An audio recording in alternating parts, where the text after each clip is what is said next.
Merhaba, bugün Oyuncu Gezgin kanalı için özel bir video çekmek istedik. Bugünkü konumuz çölyak. Çölyak konusunda da özellikle bu konuyla ilgili tecrübeleri olan, kendi çocuklarında da çölyak hastalığı tespit edildikten sonra ne yapması gerektiğini, nasıl hayatı sıkıntılar değişen. çektiğini, evet, çocukları için neleri yapması gerektiğini öğrenen, benim de bu konuyla ilgili özellikle çok merak ettiğim sorularım olduğu bir konuyu seçtik. Arkadaşım Seviye, bugün ona bazı sorularımız olacak. Hazırım Meryem. Hazırız. Gönder gelsin. Öncelikle bu çölyak nedir? Çölyak bir otoimmün hastalığı. Nedir otoimmün? Vücudun kendi kendine savaş açmasıdır en basitinden. Glutenli beslenmeye devam ettiği sürece vücut eğer çölyak rahatsızlığı varsa kendi bağırsaklarını yok etmeye başlıyor. Normalde ince bağırsağımızda böyle küçük küçük partiküller var. Banyo halıları vardır ya, onun gibi. Ne işe yarar onlar? İşte yediklerimiz besinlerden vitaminleri, mineralleri emilimini sağlarlar ve vücudun işte büyümesini ve diğer hayati işlemleri yerine getirmesine olanak sağlar. Ama çölyaklı bir kişi glutenli beslenmeye devam ettiği sürece o ince bağırsağın yapısı bozulur ve dümdüz hale gelir ve geldikten sonra da bu yediğinden aldığı vitaminleri, mineralleri hiçbir şekilde faydalanamaz. İlerisi daha kötü sonuçlar doğurduğu şeyler de var. Ama çölyak hastalarının tamamen glutensiz bir diyete uyum sağlaması gerekiyor. Bu alerji gibi bir şey sanırım. Değil Evet, mi? bir Yani gluten alerjisinin olması gibi. Senin ikiz kızların özellikle bu hastalıktan müzdarip diye biliyorum. Neler yaşadın? Nasıl öğrendin mesela bunu? Yani çölyağı daha önce duymuştum aslında. Böyle çok eskiden hani ekmek yiyemeyen, bisküvi yiyemeyen kişiler şehir efsanesi gibi gelmişti bana. Önce Ezgi'de bir rahatsızlık başladı. Böyle göbeği şişmişti. Bir hamile kadın gibi bir göbeği vardı. O zaman 1,5 yaşındaydı. Doktora gittik. Ciddi bir şekilde bağırsak rahatsızlığı var. Ve muayenede çölyaktan şüphelendi. Açıkçası hiç aklımıza gelmeyecek bir şeydi. Önce kan testleri yapıldı. Daha sonra endoskopi olması gerektiği söyledi. 1,5 yaşında. 1,5 yaşında, evet, onu ben de çok sordum. 1,5 yaşında çocuğa endoskopi yapılabilir mi falan diye. Çölyağın son teşhisi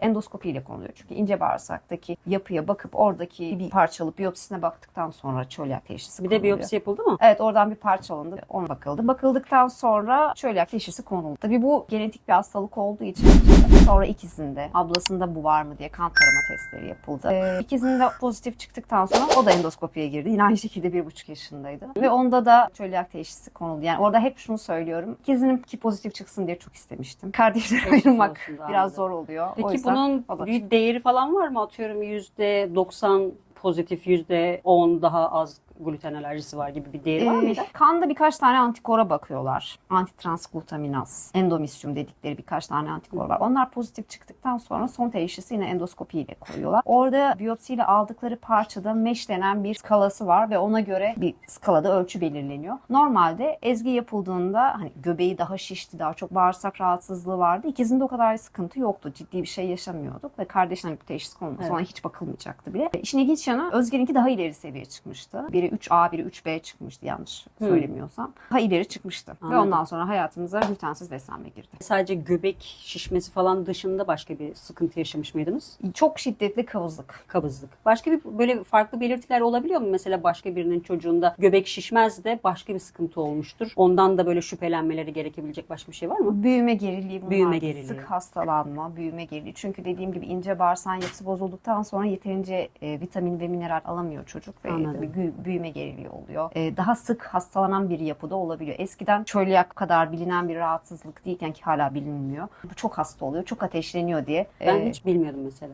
Gluten hassasiyeti hep duyuyorum ama hani bunu daha böyle popüler bir şey falan gibi. Hani günümüzde Evet. de çok popüler bir şey diye sanıyordum. Evet, çünkü çölyakla tanıştıktan sonra özellikle bir yere gittiğin hani glutensiz Evet. besleniyorum deyince böyle moda bir Evet. son zamanların şeyi falan diye, ama Doğru. bizimki öyle değil. Çünkü hani senede 3 defa gluten kaçağı diyeti hiç yapmamış anlamına geliyor. Genetik bir rahatsızlık olduğunu söyledi. Belirlendikten sonra sizlere, anne babaya ya da ablası var ablasına falan da bakıldı mı özellikle? Evet, bakıldı. Ablaya bakıldı ki onun testleri negatif çıktı. Babasına, Sizlerde bana bir aynı şey şekilde çıkmadı bizde değil de mi? çıkmadı. Sizde herhangi bir Herhalde çok eskiden bir atadan gelen bir rahatsızlık Anladım. diye düşünüyorum. Ayrıca merak ettiğim bir şey var da. 2 tane küçük, şu an kaç yaşında bu çocuklar? Şu an 7,5 yaşında. 7,5 yaşında. 7,5 yaşında çocuklar dışarıda özellikle okula gittiklerinde işte ne bileyim cips isteyecek, bisküvi isteyecek, bir sürü şey isteyecek, atıştırmalık isteyecek ve bunlar böyle inanılmaz bir cazip bir şekilde sunuluyor bu çocuklara. Siz nasıl bir yaşadınız bu sıkıntıları? Burada benim bir sloganım var, onu söylemem lazım. Tanımadığınız çocuklara çubuk kraker vermeyin.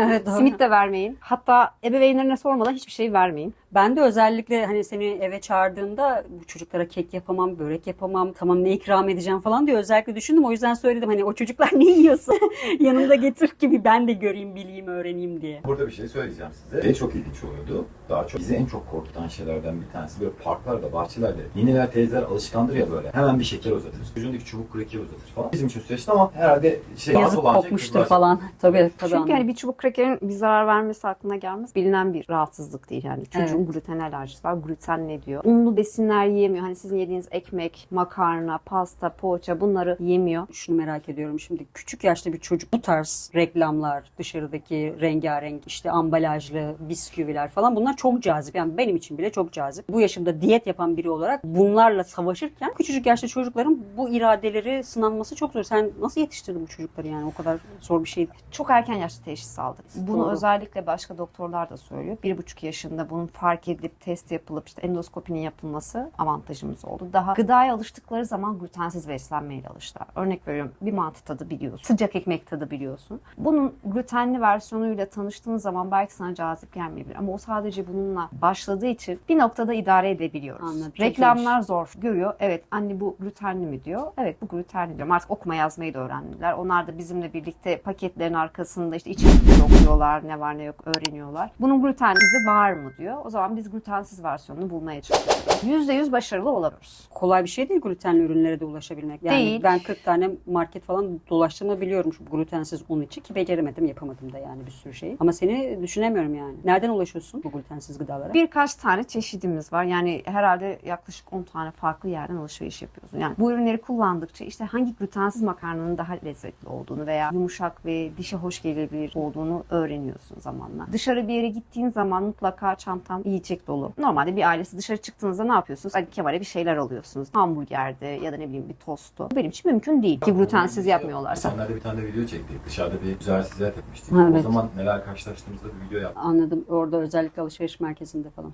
Mutlaka çantamızda yiyecek oluyor. Hızlıca atıştırabilecek. Sıcaklarda biraz daha zor oluyor. Daha kuru, bozulmayacak şeyler taşımaya çalışıyoruz. Bu hani mesela şeker hastası olan çocuklarda falan da ben mesela rastlıyorum. İşte şeker dışarıda bir şekilde rastlaştığında işte babaanneler, dedeler dayanamaz verirler falan. Sizde peki mesela sen çalışan bir insansın, çalışan bir annesin. Çocukları evde bıraktığında ya da okula bıraktığında nasıl emin olabiliyorsun? Biri bir şey ikram etti mi? Verilen şeyin içerisinde ne vardı? Normalde ben çalışırken babaanneleri bakıyor. O da ilk başta sen de neymiş demişti. O da, ama sağ olsun çok sıkı bir şekilde diyetin takipçisi. Şuna bile dikkat ediyoruz. Yani kızların özel bir yiyeceği varsa ona ekmeğe değmiş bir bıçağı bile oraya sokmamaya O çalışıyoruz. Çünkü çapraz bulaşma olabilir bundan. Ekmeği elimizde tuttuğumuzda bile diğer ekmeğe dokunmamak için ya elimizi yıkıyoruz ya da diğerinden rica ediyoruz. Ya bak ben ekmekle aşırı neşir oldum diye. O kadar daha dikkat ediyor. De peki bu kadar hassas davranılması gerektiğini doktorlardan mı öğrendiniz yoksa hani nasıl Doktorlardan, öğrendiniz? bizim gibi çölyak rahatsızlığıyla haşır neşir olan diğer ailelerden. Derneklerimiz var bu konuda bize yardımcı olan. Mesela tensiz gıdaya zaten ulaşmak biraz sıkıntılı, kesintili hatta. İşte dernek olabilir, belediyeler olabilir, işte bu konuyla ilgili hassasiyeti olan kurumlar olabilir, markalar olabilir. Özellikle bu çölyak veya glutensiz beslenme adına başlıkla bir şeyler üretmiyorlar mı, dağıtmıyorlar mı, ne bileyim. Özel bir konu çünkü.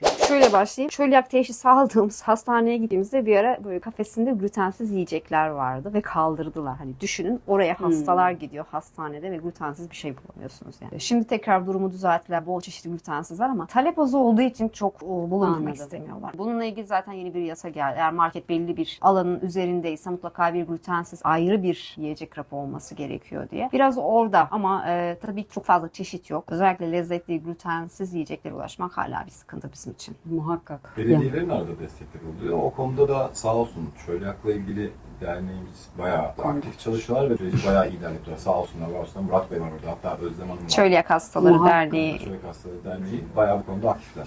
Peki bu kadar hani erken yaşta bu teşhisi koymuş olmak ve doktorunuz da başarılı bir doktor, belli ki hemen bundan şüphelendi ve bununla ilgili endoskopi istedi falan. Hani şanslısınızdır değil mi? Yani şanslı Kesinlikle. hissediyor musunuz bu konuda? Çünkü küçük yaşta bunu fark ettiniz. İhtimalle bu tarz bir rahatsızlığı olduğunu bilmeden çocuklarını büyüten, herhangi bir mide bağırsak sıkıntısı yüzünden işte çocuklarını belki kaybeden ya da bu sıkıntı yüzünden geçecektir. Şunu yedi de bu oldu, üşüttü bu oldu deyip geçiştiren. Üşütme, hep üşütme. Ya da gelişemeyen çocuklar olmuştur. Siz bence bu konuda bayağı şanslı bir yerden girmişsiniz. Şanslıyım, dediğim ki bir kıstası yok. Şu an ben 40 yaşındayım. Hani ben çölyak teşhisi alsam açıkçası çok zorlanırım. İlk başta şöyle düşünmüştük. Ne olacak ya, hepimiz glutensiz besleniriz. Evde her şeyi glutensiz yaparız. Ama kazın ayağı öyle değil. Hem maliyet hem de alışmış bir damak zevki olduğu için zor açıkçası. Şu an evde kızlar için ayrı, glutenli beslenenler için ayrı bir yiyecek çıkıyor. Olabildiğince de ortak menüler yapmaya çalışıyoruz. İşte örnek veriyorum. Glutenli mantı varsa glutensiz mantı da yapmaya Hemen yanına çalışıyoruz. değil mi? Ki bir anne olarak glutensiz beslenme adına menüleri nasıl zenginleştirebiliyorsun? Var mı tarifleri böyle Google'da hemen yazıp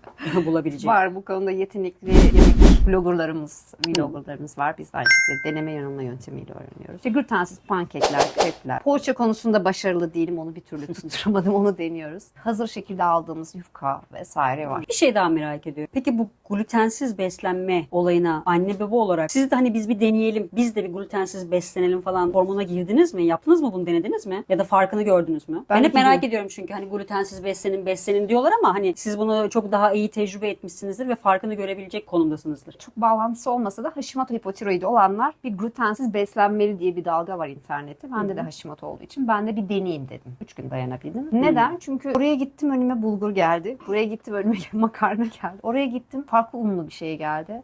Dedim bu böyle Tabii bir de olmayacak. çalışıyorsun. Evet, çok başarılı Çok zor. olamadım ama hani ileride yine bir niyetim var. Çocuklar belli bir yaşa geldi. Bu arada bir şekilde glutenli beslendiği, işte biri bir şey ikram etti, bir şey denendi ya da gözden kaçan bir durum oldu. O gıdayı yediğinde, glutensiz beslendiğinde o anda gözle görülür bir şey yaşadınız mı? Sıkıntı? Fındık alerjisi gibi değil. Normal hani biri fındık yese hemen kabarır. İşte Evet. ne bileyim ya da fıstık yese. Gluten biraz daha farklı. Mide rahatsızlığına sebebiyet verebilir. Ateşi çıkabilir, kusma, ishal olabilir. Ama daha kötüsü hiçbir şey olmayabilir o an. Yani içten içe zarar verebilir ince bağırsağına. Senede 3 defa bu gluten kaçağının yapılması diyet hiç yapılmamış gibi oluyor. Ve uzun vadede ciddi sağlık sıkıntılarına sebep oluyor. Bu konuyla ilgili sizin de tecrübeleriniz varsa ya da sorularınız varsa muhakkak yorumlara yazın, olur mu? Ve yetişebileceğimiz, anlatabileceğimiz ne varsa muhakkak size dönüşebiliriz. Ben burada hemen araya gireyim. Bunlar bizim yaşadığımız deneyimlerde. Çölyakla bizim yaşadıklarımızda. Herkesin farklı bir tecrübesi olabilir. Onları da yorumda paylaşsın arkadaşlar. Videoyu beğenmeyi, kanalımıza abone olmayı ve bildirimleri açmayı da unutmuyoruz.